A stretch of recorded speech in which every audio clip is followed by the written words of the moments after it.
So in the lecture 2, we will learn about colloids.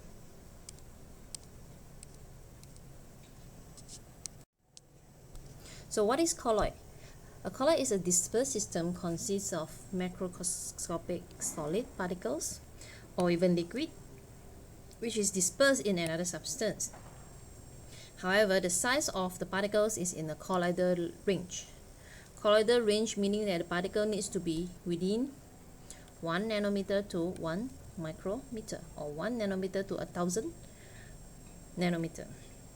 Such particles are normally invisible in an optical microscope. Okay, though their presence can be confirmed with use of ultra microscope or an electron microscope. There are two phases system, which they have a dispersed phase and a dispersed medium solvent.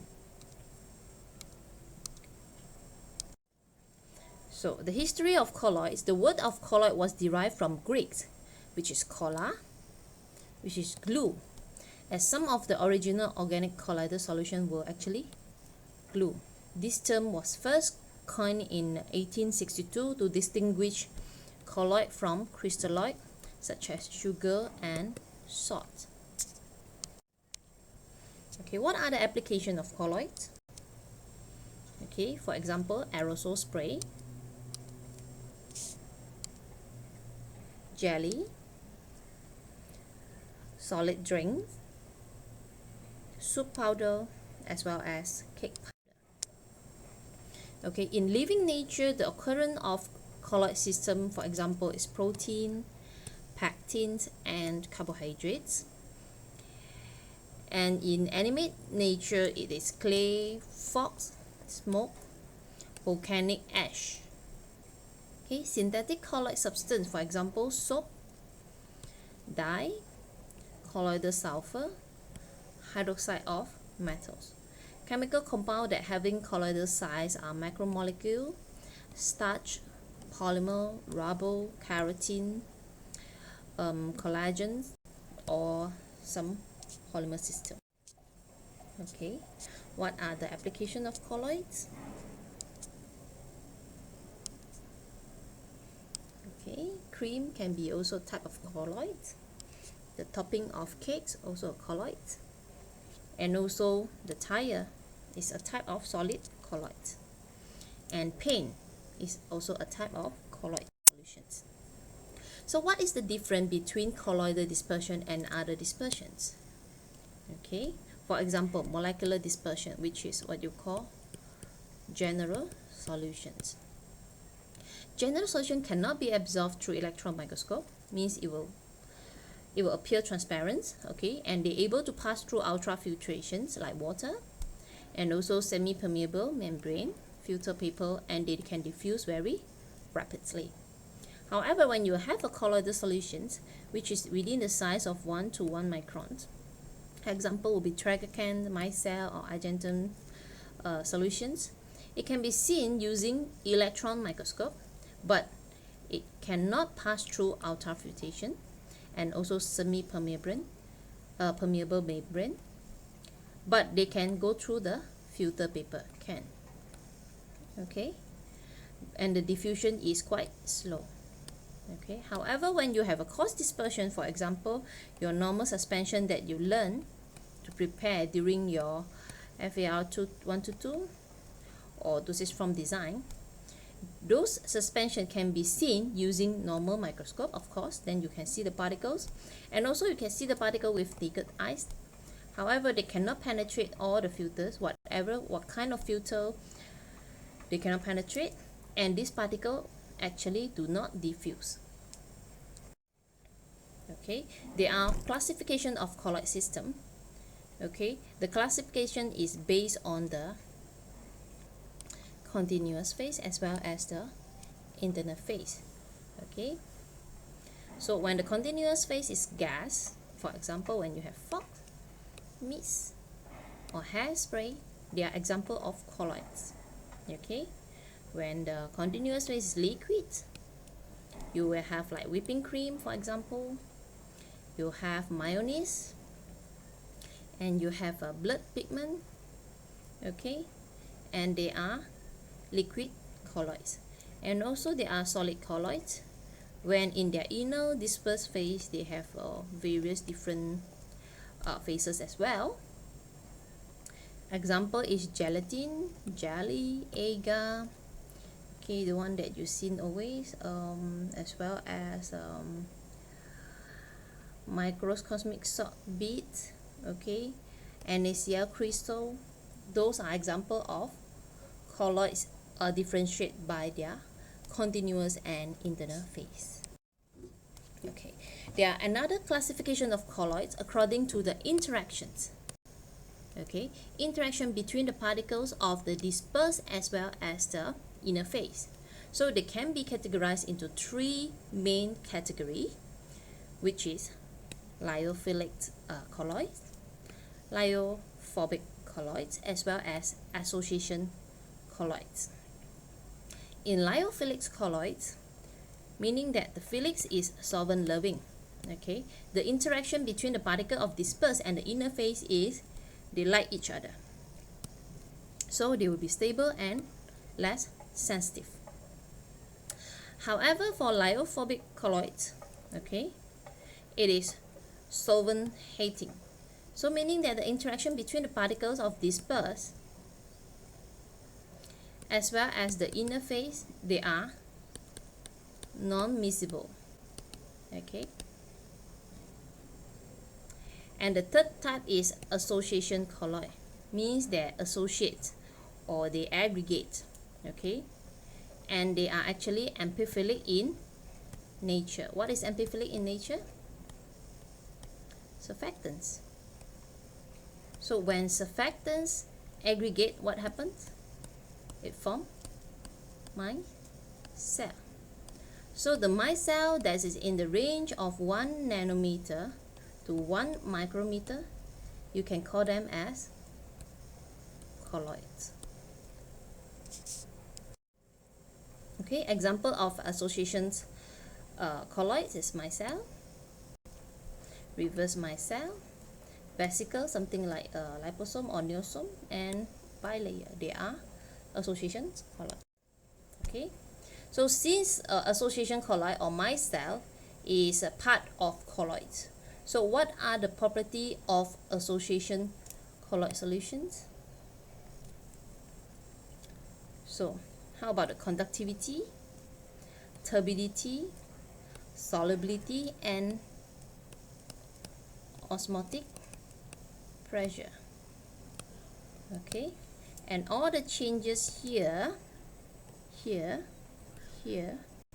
and here is due to the formation of micelle.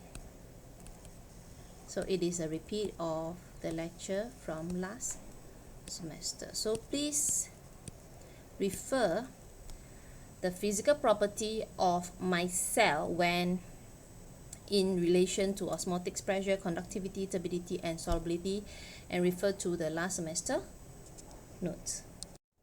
Okay, so now here is the comparison of properties of colloidal solution based on their interaction between the particles.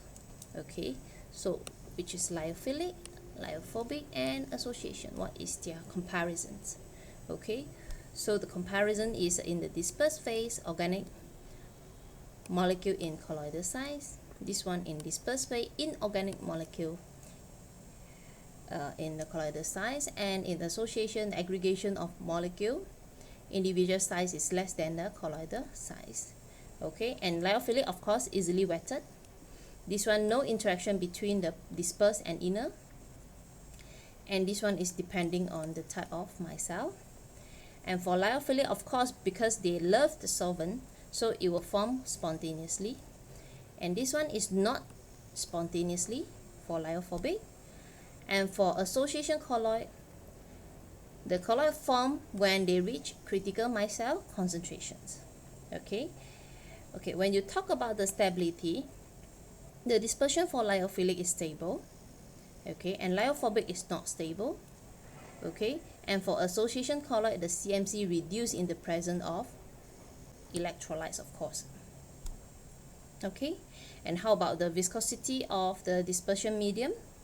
Okay, when you have a lyophilic colloidal solution, the viscosity increase with the increase of particle amount, and viscosity of dispersed medium not increase with the increase of particle amounts because they don't like the solvents. Okay, and viscosity of dispersion medium increase with the increase of surfactants concentrations, and gelling may occur at high concentration for a micelle. So what are the pharmaceutical application of colloids? So there are, in pharmaceutical field, there are several colloids, okay, actually used in a hospital settings. For example, colloidal silver iodide, okay, they are effective germicides and they do not cause irritation as compared to ionic silver salt. Okay, another example is colloidal copper, they use in cancer. Colloidal gold used in the diagnostic agent. Colloidal mercury they use in syphilis treatment. And association colloid, of course, association colloid is micelle. What is the use? Used to increase solubility and stability of certain compound in pharmaceutical preparation. Okay, and efficiency of certain substance is increased when used in colloidal form due to the large surface area. Because of colloidal, they have a very small size, so they have a large surface area. So for example, as the efficiency of kaolin in absorbing toxin from GIT, efficiency of aluminum hydroxide, they can act as a antacid. Okay, blood plasma substitutes such as dextran, PVP, and gelatin, they are also considered as a hydrophilic colloid and they used to restore or maintain blood volume. Okay, ion dextran complex from non-ionic hydrophilic solution is also used for the treatment of anemia. So when we talk about the preparation of colloids based on the interaction between particles, lyophilic colloid, it forms spontaneously. So once you have the powder and you have the water, you just add them together and you will form the colloid. It is a spontaneous reaction. And when you have the lyophobic colloids, they need to use a specific method. For example, colloidal mill is a milling that reduce size, okay, to become a fine powder. All right. Or Bradick methods where they use electric current to disperse metallic particles, ultrasonic rays, peptizations and condensation methods to actually prepare the colloids. And of course, association colloids, you just use the surfactants molecule aggregates and you form micelles and you reduce the size into colloidal range. So for the preparation of lyophobic colloid, as we mentioned, lyophobic colloid is not spontaneous. Okay, so their preparations method is a bit more special. So they use different ways. For example, they use dispersion methods and condensation methods. And in dispersion methods, the main principle is when they have big particles and the size is reduced by using ultrasonic generator, electric arc, or mechanical grinding, means you grind the bigger powder to the smaller one. Okay, so in dispersion methods, when you have the ultrasonic generator, the dispersion is achieved by high intensity ultrasonic generator as a frequency more than 20,000 cycle per second. Then you can break down the particles and become colloidal solutions. All right. By using electric arc, it involves the production of an electric arc within the liquid and disperse achieved by intense heat generated by the arc. So some matter of the electrode disperse as vapor, then condense to colloidal particles. So you have this is electric, okay, electrophoresis. All right. And when you have this electrode, they will actually dissolve. Some of the electrode metal will dissolve in the solution and they dissolve as a very fine particle which is called colloids. All right, This is the principle of it. And also you have thirdly the colloidal mill. When two materials shear between two rapid rotating closed plate and low, but it is low efficiency and reduce the size of small proportion of particle only. So this is the disadvantages of colloidal mill.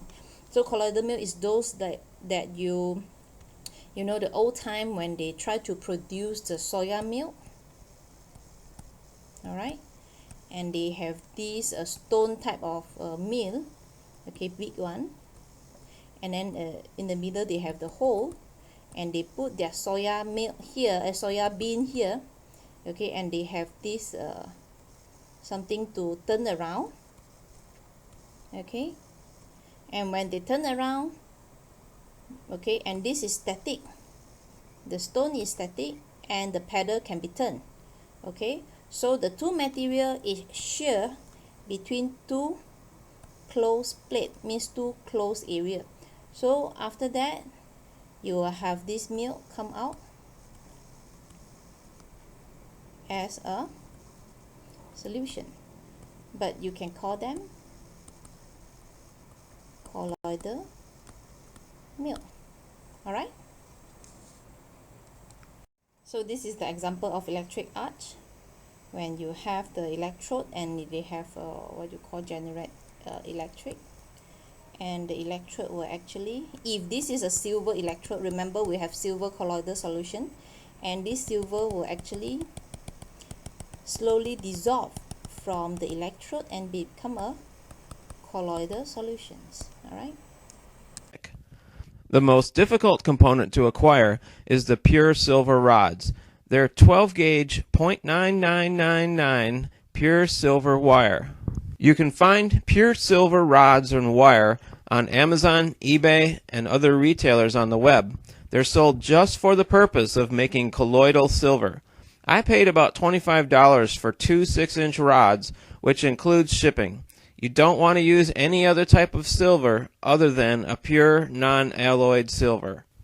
A web search for DIY colloidal silver generator will find lots of information about building and using colloidal silver generators. Alright then, let's make a batch of colloidal ionic silver.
And this is the colloid mill, the one in the industrial scale, okay, This causes the dispersion of coarse material by shearing in a narrow gap between a static, the one that never moves, and a rapid rotating cone.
So next, let's look into the preparation of lyophobic colloid. As I mentioned, lyophobic colloid, it doesn't form spontaneously, so it is not spontaneous. So first we use the dispersion method, dispersion. And now we talk about the condensation methods. In the condensation method, this involves the rapid production of supersaturated solution of the colloidal material under the condition in which it is deposited in the dispersion medium as colloidal particle but not as a precipitation. Okay, and the supersaturation is often obtained by means of chemical reaction that result in the formation of colloidal material. For example, let's say you have a solution, okay, and they are supersaturated, means they dissolve more than what is their solubility, supersaturated. Okay, and if you leave them, okay, for a certain time, they will actually precipitate, right? And if they precipitate, this is not a colloidal solution. Okay, but if you use a chemical reaction to actually form, to condense their particles, then they are not precipitate, and then they will form what you call a small colloidal solutions. For example, the supersaturation is often obtained by means of chemical reaction that result in formation of colloidal material. For example, you can use salt hydrolysis at high temperature, hydrolysis of OH and oxides. OH and oxide and silicic acid can be obtained. Okay, for example, this one you have this colloidal of ferrum, and this one you have colloidal of silicic acid. All right, or you can use the exchange reactions under suitable chosen condition. The colloidal can be obtained, for example, HCl and this one, and you can form this colloidal solution. Don't worry about the chemical formulation. You no need to remember all these formula reactions. Okay, and the third one is the redox reactions. Okay, redox reaction is the exchange of different salts, right? So meaning in here, the Na eventually couple with Cl. Alright, and this one was reduced. Okay, and you get the colloidal solution of this material. Okay, example, colloidal silver iodide may be obtained by reacting together dilute solution of silver nitrate and potassium iodides. Colloidal sulfur is produced from sodium thiosulfate and hydrochloric acid solution. Ferric chloride is boiled with an excess water, produce colloidal hydrate and ferric oxide. This is all under chemical reactions. Okay, and fourth, you can use a reduction of solubility with a change of solvent may cause a production of colloidal particle by condensation methods. Usually the change of solvent, let's say conventionally if you leave them for a longer time, the change of solvent maybe can cause precipitations. But if you change the solvent rapidly, okay, and it may actually form colloidal particle rather than precipitation, and this is what we want for colloidal preparations. So if a saturated solution of sulfur in acetone is poured slowly into a hot water, and the acetone will vaporize immediately, okay, so it will leave a colloidal dispersion of sulfur. Okay, a similar dispersion may also obtained when a solution of resin such as a benzoin in alcohol is poured into water, okay, and this alcohol can vaporize, okay, and let's say the benzoin is not entirely soluble in water, so they will either precipitate or they will form colloidal solutions. Of course, if they form colloidal solution or not, you have to examine the property of the solution, then you confirm whether it's a precipitate that form or it's a colloidal solution that's formed. Alright, so however, for preparation of association colloid as like a formation of micelle, okay, the formation of association colloid is actually spontaneous, provided the concentration of the amphiphile is exceeds the CMC. So the preparation of association colloid is also very easy. We no need a special equipment like a lyophobic colloids. Okay, and here are the comparisons of properties of colloid solutions. So you can go into detail and read each of them, the properties of colloidal, different colloidal solutions. Okay, so with here I end the introduction to colloid, and in the next lecture we will talk about the property of colloid as well as the stability issue of colloidal solutions.